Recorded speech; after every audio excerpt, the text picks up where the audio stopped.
Gradient attacks are the most powerful abilities in Expedition 33, but they're not all created equal, and because the gradient meter is shared across all characters and they essentially compete for the same resource, I will break down and rank all gradient attacks in this one video to make sure you know how to get the most out of your gradient charges.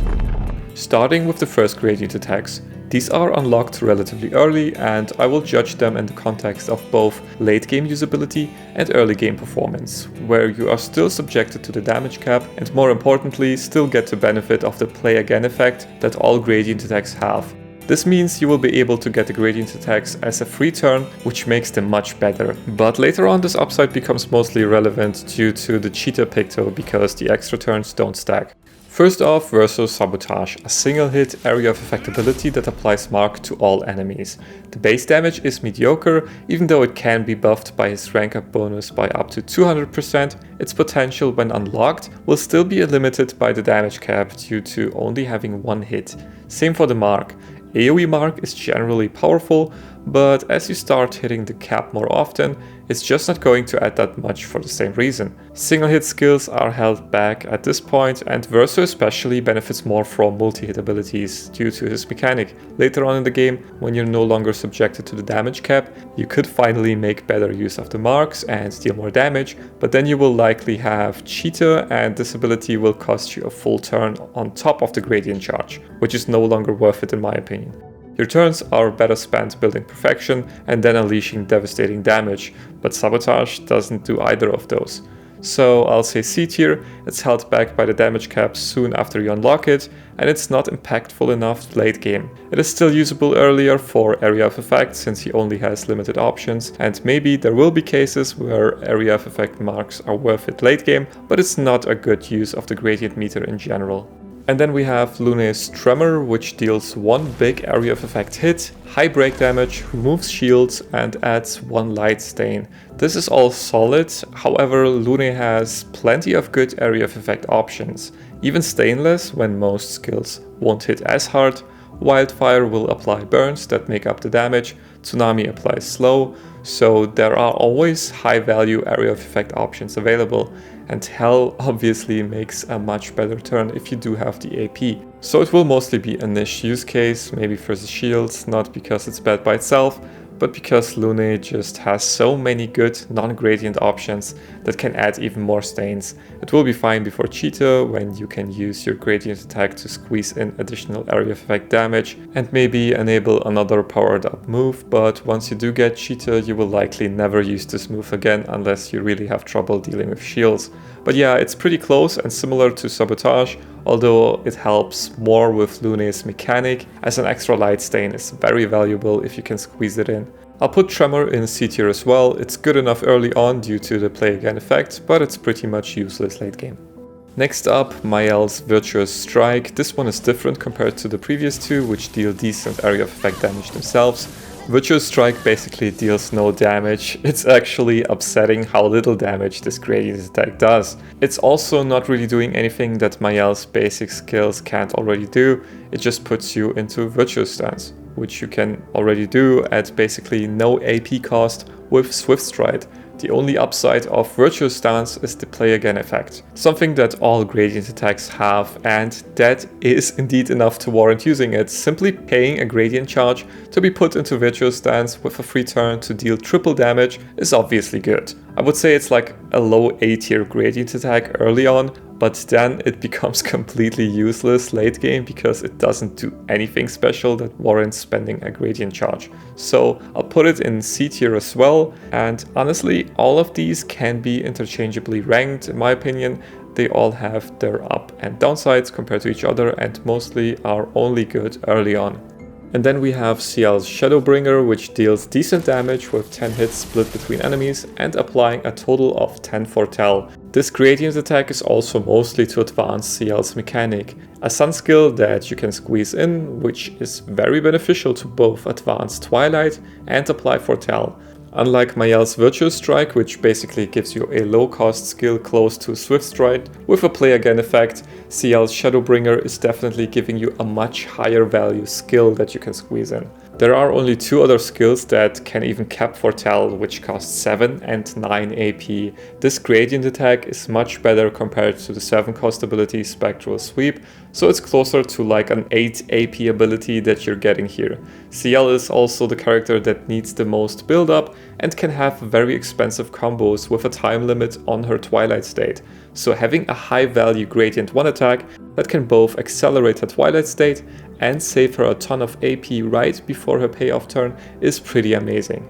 Keep in mind that it can also fully replenish CL's AP if you use this and consume the Fortell stacks with a moon ability before Twilight state, as you will gain AP equal to the amount of Fortell consumed. That's part of her mechanic. It's super good before Cheater, its damage can also be increased in Twilight, and 10 hits means you're not held back by the damage cap. And it remains a viable option later on, mostly to enable AP heavy combos. So I'd say low A tier, which may seem harsh after all the good things I just mentioned and how much better it is compared to the other first gradient attacks so far. But while very powerful and S tier early on, it's also not yet doing anything that her basic skills can't also do. So the big benefit remains mostly in saving AP and a turn early on, simply for being a gradient attack. And then we have Monaco's Mighty Strike. There are a couple of good things about this gradient attack. First off, it puts Monaco into Almighty Mask. This alone is at worst like Mael's first gradient attack. Just putting him into Almighty Masks will empower every single skill he uses next, which for most skills means triple damage, for some it's even 5 times damage. And unlike Mael or even CL, Monaco is not just enabling his mechanic the same way some skills would, because Monaco doesn't actually have a skill that guarantees Almighty Mask, it's either conditional or you work the wheel. Enabling Almighty Mask is more valuable than, say, Virtuous Stance, and not something that you can always do. This is the strongest Almighty Mask enabler, but the best thing is that it's also a really good skill on top of that. It has the highest base damage compared to the other one-charge gradient attacks, and it deals double damage against stun targets, making it one of the more powerful damaging abilities in general. Against stun targets, it can outdamage even the more expensive upgraded skills, and then set up any skills you want on top of that. It's amazing as soon as you get it. It's crazy that you can get that effect with a free turn for 1 gradient charge early on, and it's the only tier 1 gradient attack that I have consistently been using late game because it's powerful enough even when you don't get a free turn. Easy S tier, crazy value for a single gradient charge, enabling any skill like a stacked Lampmaster, Creation Void, or Sakapatat S-Talk as a cheap option to annihilate stun targets, just to name a few. It also enables his new, arguably strongest weapon that lets him infinitely stack a 50% damage buff for every time he enters Almighty Mask. It's easily the best tier 1 gradient attack in my opinion. And now for the 2-charge gradient attacks. Now these are unlocked later at a point where the damage cap lifting pigtail is not too far away, which also lets you easily kill SpongeBob for the cheetah pigtail that always lets you play it twice. So from this point on, I will assume the late game context where you are not getting free turns with gradient attacks and your damage is uncapped. Before you get cheater, any gradient attack will provide value simply for giving you an extra turn of something. It's hard to not get anything out of your gradient meter when you're getting free turns, but I don't want to set the bar that low for gradient 2 and 3 attacks. First off, Luna's Tree of Life, which heals all allies by 50% and dispels status effects. Now my issue with Tree of Life is that she basically has the same effect as a basic skill. It's called Revitalization. It only costs 5 AP, no need to spend 2 gradient charges. And then the skill isn't even good. I mean, it's a lot of healing, but there are many ways to heal more effectively, I would argue, especially later on when you have so many options and alternative defenses like shields or reviving, which Luna can do infinitely with her rebirth skill. You may also want to use the Confident and Inverted Picto combo to take half damage and deal significantly more damage at the cost of being unable to be healed. But yeah, this is the worst tier 2 gradient attack in my opinion. Yes, you may use it effectively in the short window before cheater with a free turn, but there are even better defensive options for gradient attacks. And once you have cheater, you don't ever want to use this. Literally having a mediocre 5 cost basic skill be as good as the tier 2 gradient attack on the same character makes a case for D tier in my opinion. However, Tree of Life also cleanses status effects, which I have never valued highly, but because you're unlikely to invest into any cleansing skills or pictos, yet always have Tree of Life forcefully equipped, in some cases the cleansing effect might actually save you from some nasty ailments. Granted, it's the most overpriced cleanse, but it's there and you shouldn't forget about it. I still think it's the worst gradient attack, but it has that somewhat redeeming quality, and no gradient attack is truly useless. So, low C tier. And then Mayel's Phoenix Flame, another defensive ability. This applies 10 burns to enemies and revives allies with 70% health. This is one of those abilities that's F tier to some players and S tier to others, depending on how much you die. Reviving is one of the best forms of defense in my opinion. Like, why spend a turn now to heal someone at 10% HP when you can just let them die to a super overkill 13 hit combo and just resurrect them instead? You're mostly not even missing a turn with the freshly revived character, and maybe that character would have died despite heal or could have survived without the heal and managed to passively heal up. But as with Luna's Revivify skill, my first assessment was just use the reviving tint. It's literally better than the skill and anyone can do it. But yeah, you can run out of reviving tints and lose because of that. While a reusable ability can act as a safety net for battles you probably should not have won. Phoenix Flame has the upside of reviving 2 allies at once, which can be ridiculously powerful, but I don't think the situation where exactly Mayel survives and you have 2 gradient charges comes up that often. And even if it does, how much worse would it be to just use both cheater turns on reviving tints instead of using Phoenix Flame into like a setup ability? I feel like it's just a very specific use case. If you keep running out of reviving tints, Phoenix Flame is not reliable enough as you need 2 gradient charges, which can be hard to get. And only Mayel can keep reviving after you've run out of tints. If you rely on revives that much, you should use Luna's Rebirth, but then do you really still need Phoenix Flame? My point is that it looks better on paper than it is in practice. There will be cases where it's good, but most of the time it's just going to be left unused. At least that was my experience. It's also weird that it puts you into offensive stance, like why would you want to take 50% more damage after you just almost wiped? It's her only gradient attack that doesn't put her into virtuoso stance. The 10 burns applied is a nice bonus, but I mean you're not going to use it for that. But yeah, I don't think it's a gradient attack you will use often. It will be rare to hit 2 revives, and it's hard to justify using it on just 1 ally when reviving tints exist. So I'll say high C tier, but I can see this being more controversial. Next up we have Versus Striker. This one is a purely offensive ability, a single hit for massive damage.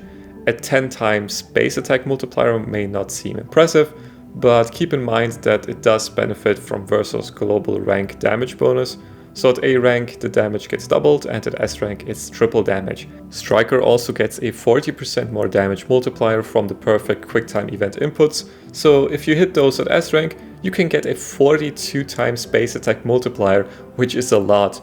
One of Versus' highest damaging abilities in general, and unlike his other high damage options that need you to either shoot 10 times, have a stunned enemy, be at 1 HP or spend 9 AP and use up 2 turns without getting hit, Striker just hits super hard without any weird conditions, as long as you have the 2 gradient charges of course. So it does give Verso an uncomplicated way of dealing high damage, which he typically lacks. It can also stun, which is a nice bonus, but better than that, this ability has a uniquely high break damage multiplier. The golden 200% number in the brackets in this modded tooltip represents break efficiency. Abilities typically have a break multiplier of anywhere between 10 and 100%, 100% being the top end, and Striker has twice as much. I can think of only 3 abilities in the entire game that even surpassed the 100% break efficiency, with the other 2 dealing basically no damage to make use of it. Striker on the other hand deals super high damage with exceptional break efficiency. The only abilities that can deal more break damage will be tier 3 gradient attacks. So despite the stun utility, I recommend not holding this ability until the break bar is filled, but instead use it to fill the break bar in the first place. Striker deserves low A tier in my opinion, At S rank it deals a surprisingly high amount of damage, and it's amazing at breaking enemies, which also enables Verso's arguably most powerful skill, Endbringer, for even more damage or infinite stun locks. It is also the highest damage gradient attack Verso has in general, even after unlocking his last one, but it just doesn't hold up to some of the S tier contenders. And then we have CL's Doom, which deals respectable damage, around 10 times base with perfect inputs, which can be further increased by her Twilight state. But the appeal of this gradient attack isn't the damage, but its debilitating effect on your enemy. It applies powerless, defenseless, and slow for 3 turns, and even has breaking utility as a cherry on top. These are very powerful debuffs that aren't easily accessible. Combined, they reduce the enemy's speed, damage dealt, and increase the damage they take by 25%. Now, since the Christmas DLC, we do actually have Pictos that can make base attacks apply all of these debuffs as well. You can even add breaking utility on top, but the debuffs applied by those Pictos only last a single turn. So while you could technically replicate the debuffing portion of this gradient to attack with a basic attack, you would have to spend multiple additional turns reapplying it on top of the high Lumina investment. Meanwhile, Doom is always accessible, and it's CL's only gradient attack that provides value even if you build her around a support playstyle. I for one constantly found myself using this when playing support CL, especially if I didn't have a good Fortune's Fury target that turn, for example. Getting Doom off will have all of your characters greatly benefit for multiple turns, which made it a very valuable addition for almost any situation, which makes Doom worthy of A tier in my book. Next up is Monaco's Sanctuary, yet another purely defensive gradient attack that grants all allies 2 shields and 3 turns of regeneration. Shields are pretty broken in this game, fully absorbing any hit, so 2 shields to all allies is ridiculously powerful. No other character can even generate shields with abilities. Monaco himself does actually have 2 skills that do generate shields, but one is a single target 1 shield, and the other one needs the mask upgrade to apply 1 shield to all allies, and the latter ability is really good already, so getting 2 shields for everyone without the mask upgrade requirement is fantastic. The regeneration is a nice bonus. Typically I'm not a fan of regeneration, it heals 10% per turn, which may not be enough to keep someone alive, but in combination with 2 shields, there's a good chance you will actually be able to fully benefit from the healing, and that healing is going to be 30% over 3 turns. In that case, it can be a pretty substantial upside. This is going to be a much better choice over Luna's AoE heal, for example, and the best thing is that it can even be used proactively.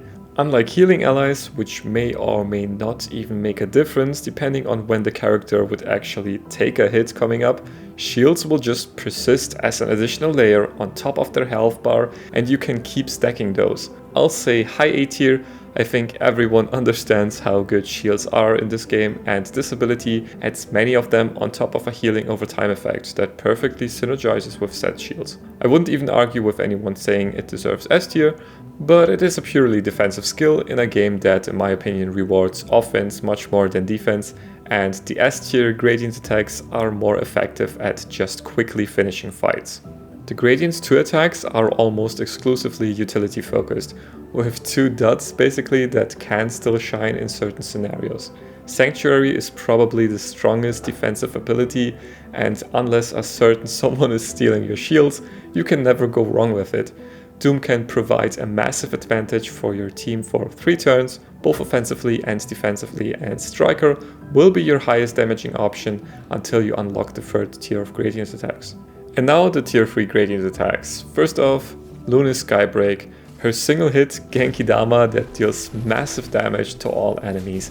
It has a times 40 base attack base, but it gets a 40% more quicktime event bonus, so it can go up to 56 base attack, making it her highest damage ability. It's pretty straightforward, no weird conditions, except for the cost of course. It also generates 3 light stains, which lets you do her highest damaging powered up skills like Lightning Dance or Hell on the following turn.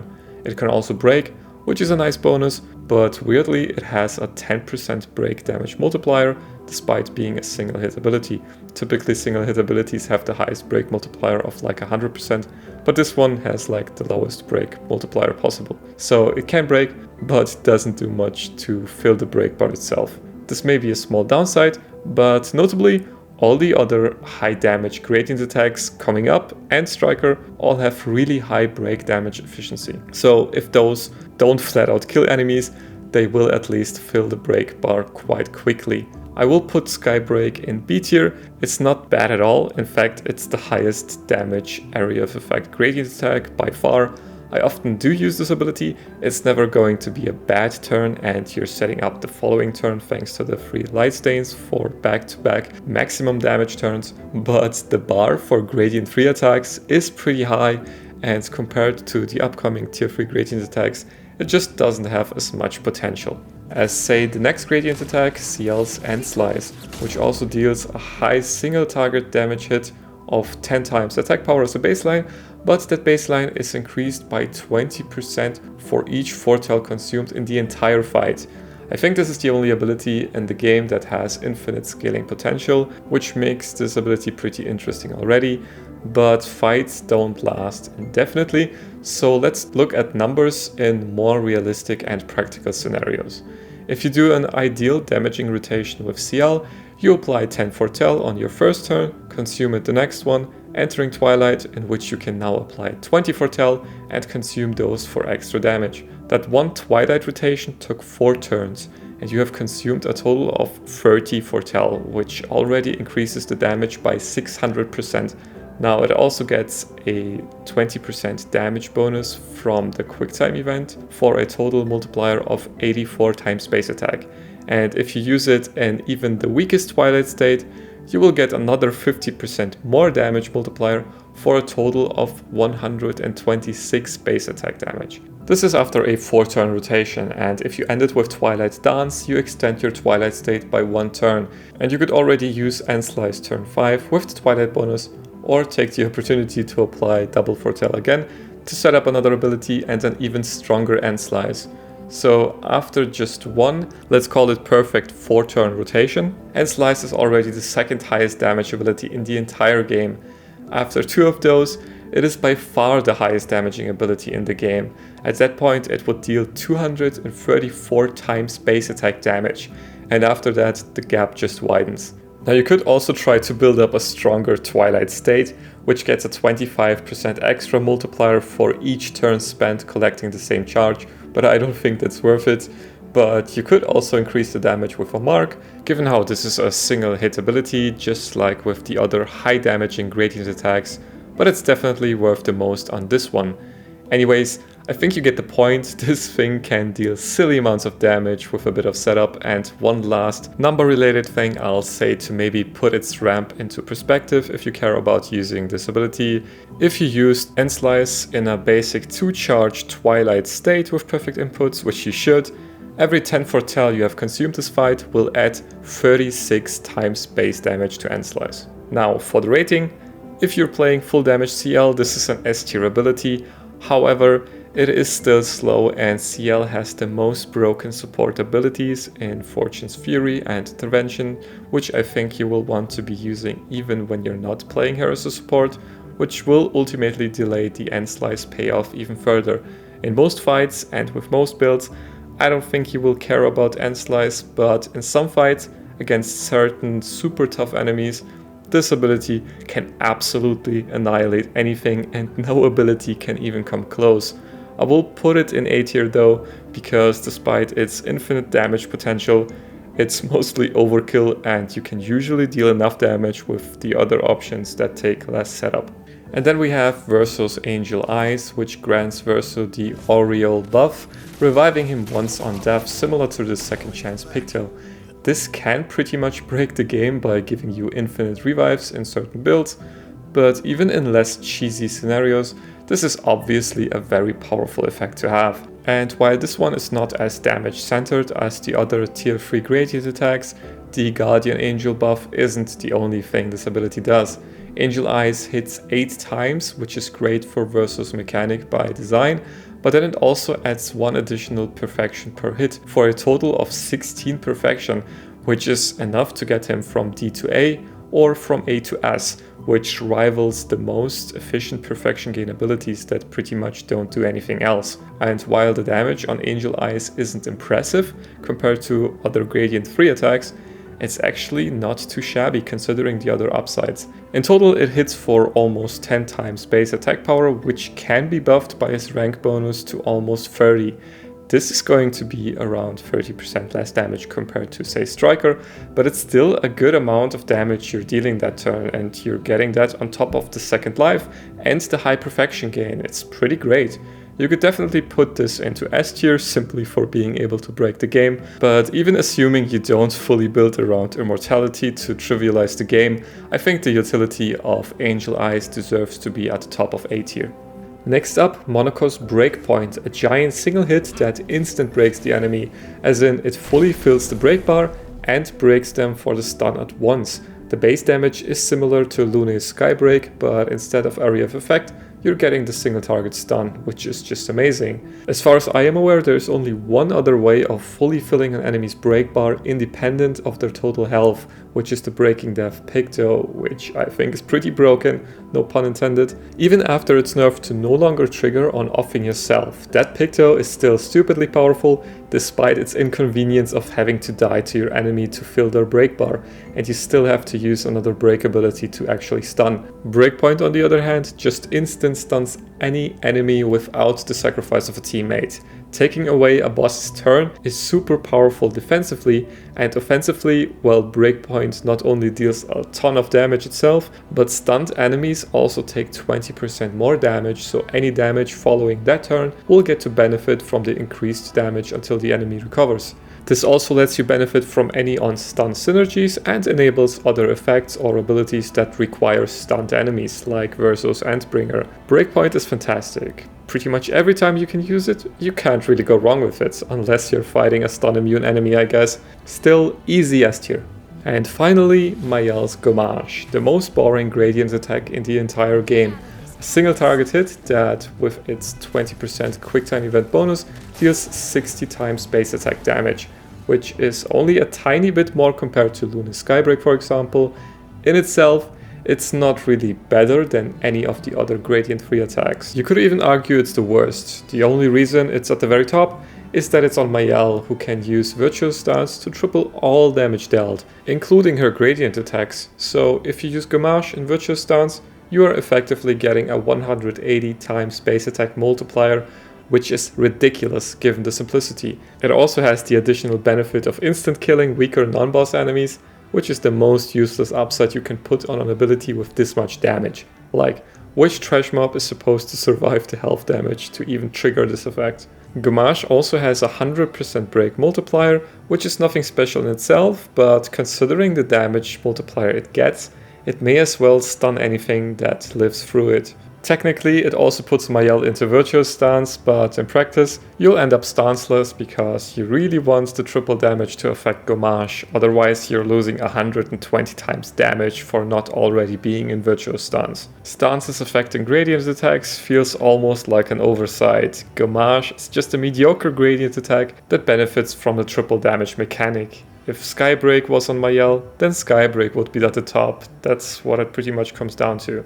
Gommage is S tier simply for being on Mayel and being affected by Virtuous Stance for triple damage. I was shortly debating which of these two deserved the top spot, but I quickly accepted that Death is the strongest form of CC. Anyway, that concludes the list. Let me know in the comments what you guys think, and if you enjoyed this video, please leave a like and consider subscribing for similar content. It helps me more than you think. Thanks for watching, and I hope to see you in the next one.